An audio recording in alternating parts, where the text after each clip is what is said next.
Hi, sweeties. Welcome back to my channel. I know it's been a little over 2 months since I've released any new videos for you all.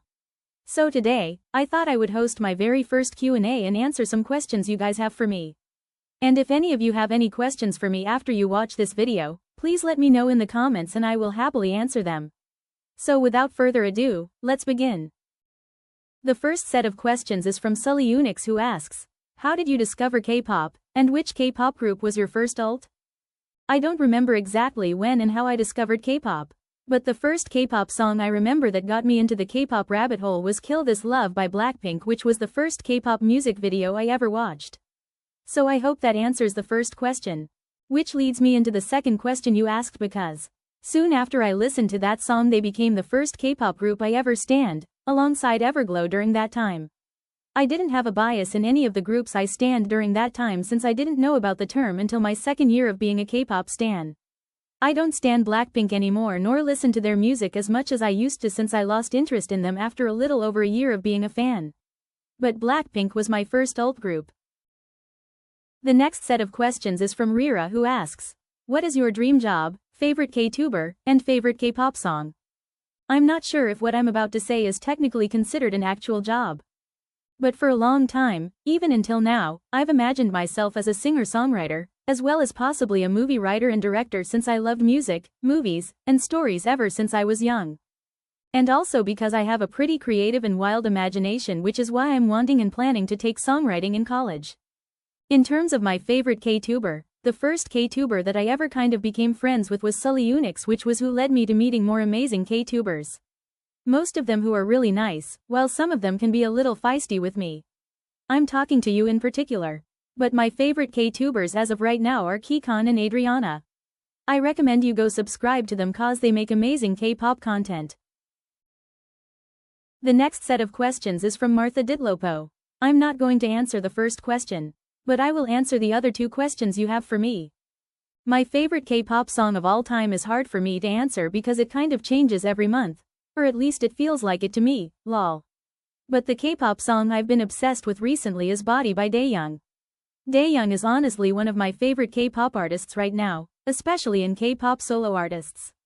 Plus I highly recommend you check out her album, Gonna Love Me, right? Cause every song is amazing. It's even approved by IVE, literally. So yeah, please check out the album, as well as the music videos and all the performances she done to promote it, when you have time. I think you will like it a lot. And my favorite hobbies are drawing, listening to music, baking, and making videos in my free time. I just want to do a lot more baking since I prefer it more than cooking, and I know I haven't been making videos a lot recently because I've been really busy with school and other things. But I've been procrastinating and also have been slowly losing motivation to making videos, which is why I'm doing my best to get myself back into it. Especially cause I think you guys miss seeing new content from me as much as I miss not doing it at all since the new year started. But right now I'm just trying to graduate high school and it's been very draining for me, so if you can wish me luck, it would really mean a lot to me. The next set of questions is from Adriana, who asks, if you were to debut in a K-pop group, what would it be? What is your favorite release of 2026 so far? And what new groups have you started listening to? I don't have a specific K-pop group in mind when it comes to what I envision the type of K-pop group I would join or debut in, since it's kind of a blend between multiple groups I stan. But to explain most of it in a few points, I've enjoyed K-pop artists especially who have a creative freedom in their work, have a very unique concept, and the members are very hardworking and have a genuine bond with each other like a true family. Oh, and also have songs where they talk about things that other artists would be afraid to talk about, and not just songs about love and breakup, which is a rarity in the K-pop industry especially. So I hope that answers the first question. It's honestly hard for me to choose my top number one K-pop song so far in 2026 because there are honestly a lot of songs that I have enjoyed that have been released so far this year, including Hearts 2 Hearts Rude, 80s Adrenaline, XGORB, PS 118, and Rock the Boat, as well as IVE's Bang Bang, Hot Coffee, and almost all of the IVE solo songs. In terms of new groups I've been listening to, I haven't been doing a whole lot of it, to be completely honest. The only new-ish group I can kind of say is X-Love, cause I have been listening to them a lot this year so far, even though I started listening to X-Love and became Evil in December 2025. But one thing I will say is that I've been listening to a lot more of NMIXX and LE SSERAFIM after their respective releases in October 2025. Though I've been mainly into LE SSERAFIM more since. I also do want to mention that I did listen to a little bit of the group Xikers when their song Superpower, Peak, got released in late October 2025. And the group debuted in 2023, so I guess I can say they are new, though I haven't listened to them much lately, compared to X Love. Plus I have been listening to a lot more of Yeena's music when the year started, and I just got into Daeyoung's debut solo album. So I hope that counts as well. The next set of questions is from Nummy Jang, who asks, thoughts about the New Jeans controversy? What's your opinion about Danielle leaving New Jeans and Kiss of Life right now? I don't stan New Jeans, so I can't really say much about anything. But I do think that the whole lawsuit against their company, the temporary rebrand, and Danielle leaving New Jeans was unnecessary, and I do think the whole situation has left a bad reputation to some people, including me. Which is why New Jeans is one of the top K-pop groups I don't think I'll ever stan in my life, alongside Cat's Eye and All Day Project. And it's not because I hate the members, nor most K-pop idols for that matter, but especially since the whole lawsuit situation made me really not want to stan the group, nor would I really want to at all for that matter. And even if the group does come back strong like how they were back in 2022 and 2023, I still think the lawsuit and everything that happened in the last 2 years would impact their popularity and sales negatively. As for Kiss of Life, I don't have too harsh opinions on them compared to New Jeans, but I'm not going to ignore the controversy that came along Julie's birthday livestream, since I think the whole theme and act for the livestream was unnecessary. Even though I don't stan Kiss of Life, I still think that they are one of the best groups to debut in 5th gen K-pop. My favorite albums from Kiss of Life are their self-titled debut album and their Midas Touch album. And even though I haven't listened to the group at all so far this year, some of my favorite songs from them are Nothing and Heart of Gold. And also Hanyul's solo song Play Love Games.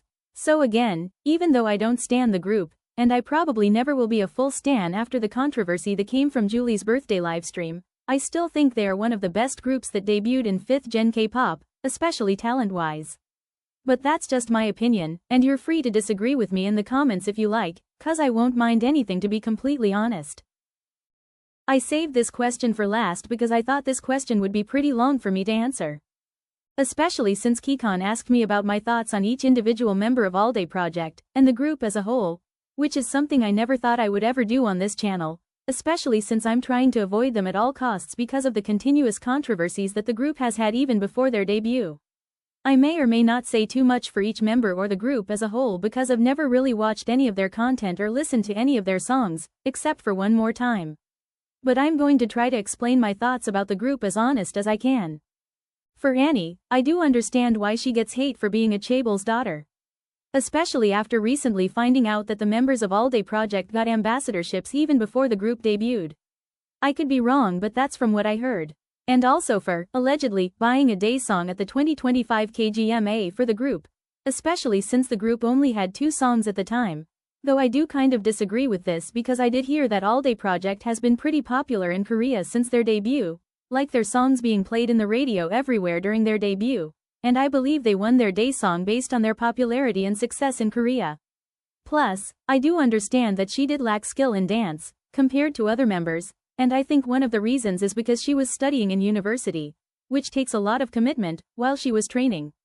I might be wrong, but since I heard she trained for 7 years before debuting in All Day Project, I highly think this could be the case. Tarzan is my main reason why I'm avoiding All Day Project as a whole, because he is the member with the most controversies.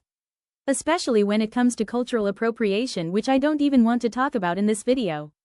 Plus, I feel like his solo song Medusa was completely unnecessary, especially since Youngseo didn't get a solo or unit song with Woochun or Tarzan for the group's first mini-album, and I feel like Youngseo should have gotten a solo song instead of Tarzan since he already had a unit song with Bailey, and I know everyone else, whether in the fandom or not, is going to agree with me on this statement.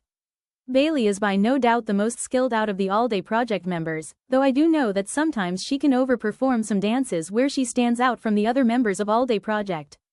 But I'm not too surprised since her career was literally built on dance even before her debut. For Woochun, I don't have too many thoughts for him, but I have seen a clip during a livestream when he said a homophobic comment, which ultimately lead to one of the first signs of him, and the rest of the members of All Day Project, being some of the most disrespectful and rude idols I've seen since I first discovered K-pop. Youngseo is the member I feel the most bad for because not only did she not get a solo or unit song for the group's first mini-album, especially with her being the group's main vocalist, but also because of the other members' comments and criticism for her, especially Woochan, for her personal styling and way of speaking, as some examples. I honestly feel like Youngseo should have never debuted an all-day project and stayed debuting in ELIT, or another K-pop girl group with a similar concept, instead, especially since she was one of the fan favorites from RU Next, the survival show that created ELIT, and some people said that she fits the more cute or innocent concepts rather than all-day project's hip-hop concept, which in some ways I do agree with. So overall, I feel like All Day Project should have never debuted in the first place, or Youngseo should have stayed in ELIT instead, and the world of K-pop would have been a slightly better place lol. And those were all of the questions answered for my very first Q&A. I honestly did not expect myself to make this video to be over 10 minutes long, but I'm at least glad that I got to answer almost every question that people commented on my now deleted post. So thank you to everyone who left their questions on the post before it got deleted. But if you have any questions you want to ask me, feel free to leave them down in the comments of this video, and I'll happily answer, like I mentioned before. So that's it for today's video. I hope you all enjoyed. And I hope to see you all in my next video. Bye, sweeties.